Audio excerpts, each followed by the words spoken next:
sous-lieutenant dès le 1er octobre 1972.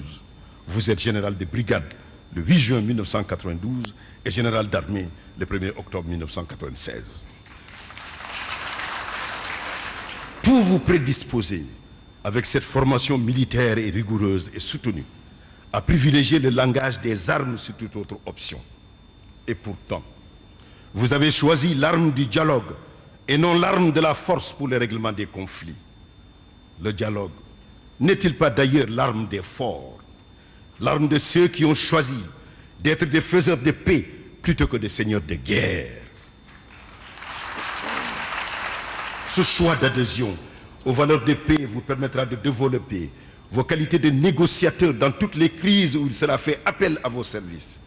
Les chefs d'État de la région des Grands Lacs, réunis en sommet au Caire en novembre 1995, vous désigneront comme facilitateur dans le règlement des conflits qui déstructurent depuis des décennies leurs États avec un cortège de malheur pour leur peuple. Le travail que vous avez encore accompli au Rwanda a produit un bon résultat. En reconnaissance de ce travail, vous avez été désigné en 1999 comme membre du groupe international d'éminentes personnalités chargées d'enquêter sur le génocide de 1994 au Rwanda. Votre talent de négociateur va s'exercer dans plusieurs autres pays en crise, comme la République centrafricaine, la Guinée-Bissau, le Tchad, le Congo. Messager de la paix, vous parcourez le continent africain de long en large pour vaincre les résistances des uns et convaincre les autres à choisir le camp de la paix. Toutes ces actions humanitaires seront récompensées par plusieurs distinctions et décorations qu'il serait fastidieux d'énumérer. Mais je vais néanmoins en citer quelques-unes. Grand officier de l'ordre du mérite centrafricain, grand officier de l'ordre du mérite du Tchad et grand officier de la Légion d'honneur de France. Monsieur le Président, votre marathon humanitaire tous azimuts pour la paix vous avez physiquement éloigné du Mali. Mais il ne vous a pas pour autant éloigné du cœur de vos compatriotes. Vous voilà à nouveau rattrapé par votre destin.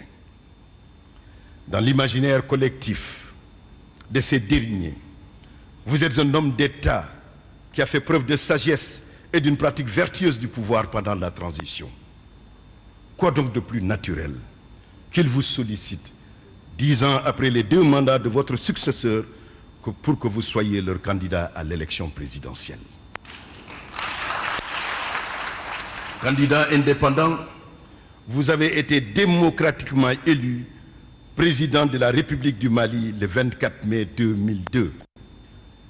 5 ans plus tard, en 2007, vous avez été réélu en raison de votre bilan positif. Avec confiance et espoir, vous avez, pour éviter un exercice solitaire du pouvoir, promu un leadership solidaire et collectif. L'objectif étant d'asseoir les bases d'une démocratie participative et responsable et d'une citoyenneté partagée. À cet effet, vous avez confié tous les acteurs politiques et de la société civile à une gestion consensuelle du pouvoir. Ce projet politique novateur incite les dirigeants à conférer à quelque niveau de responsabilité où ils se situent une finalité éthique à leur pratique du pouvoir afin de donner à la politique sa noblesse et sa dignité d'antan. Il y a en effet un lien indissoluble entre pouvoir et éthique. Le parrain de ces prix, le juge Kebambaï, ne dit pas autre chose lorsqu'il formulait ses propos à l'occasion de la leçon inaugurale à l'université Cheikh Anta Diop de Dakar le 14 décembre 2005. Je cite: « Le pouvoir est fait pour servir, il est passager. » Fin de citation. Le message est clair. Nul ne doit se servir du pouvoir pour se servir en accaparant le bien public à son profit personnel.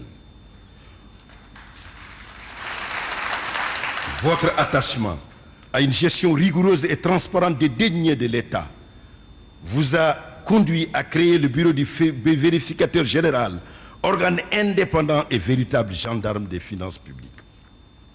des témoignages concordants et élogieux, provenant de nombreuses sources, et même de vos pairs, attestent que vous avez une relation sobre avec l'argent. En effet, vous vous êtes toujours soucié du jugement de vos compatriotes et des autres.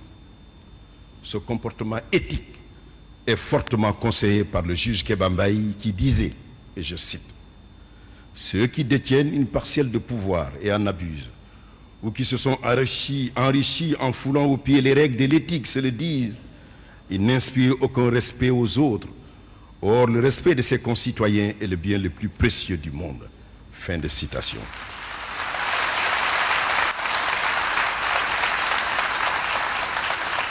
Monsieur le Président, votre parcours exemplaire a mis en exergue votre amour de la liberté, votre attachement à l'idéal de justice et votre quête obstinée de la paix. Le 26 mars dernier, vous exhortiez encore vos compatriotes à la paix des cœurs et des esprits, à la réconciliation nationale et au pardon pour les souffrances que certains d'entre eux ont subies lors des événements douloureux de la démocratie. Je vous cite. Ne restons pas contemplatifs devant l'histoire. Nous devons à présent nous tourner vers l'avenir pour renforcer l'unité nationale et sauvegarder les acquis démocratiques. Fin de citation. Vous n'avez pas tort, car c'est dans la concorde et la fraternité que nous pouvons espérer construire un futur qui offre à chaque citoyen la même égalité de chances dans la vie. Vous avez raison. Il nous appartient à tous d'être les gardiens vigilants de nos acquis démocratiques au risque de les perdre un beau jour. Les conquêtes démocratiques sont toujours marquées du sceau de la vulnérabilité, des avancées prodigieuses pouvant céder la place à des régressions spectaculaires. Seule la pratique exigeante par chacun de nous de la vertu selon le mot de Montesquieu et de l'éthique si chère au juge Kéba Mbaye pour nous préserver du naufrage annonciateur, de l'instabilité sociale et de la perte de nos libertés et droits.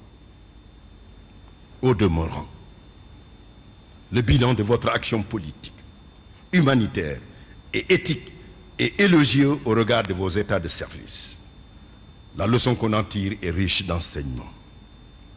En effet, si vous êtes parvenu jusqu'ici à vous acquitter de vos responsabilités en tant que soldat, démocrate, diplomate et homme d'État, c'est parce que vous êtes resté toujours fidèle aux valeurs de dignité et d'intégrité de la civilisation millénaire de votre beau pays.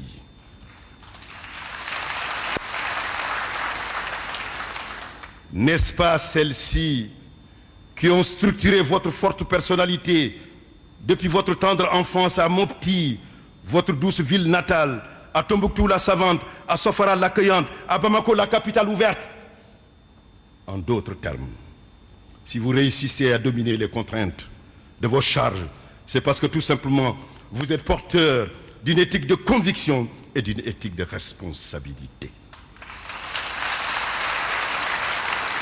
La convergence de votre vision et de votre action avec les principes moraux et humanistes de la Fondation justifie amplement l'attribution du premier prix Kéba Mbaye pour l'éthique à votre Excellence, Monsieur le Président Amadou Toumani Touré, dit ATT, selon la formule affective consacrée par vos compatriotes.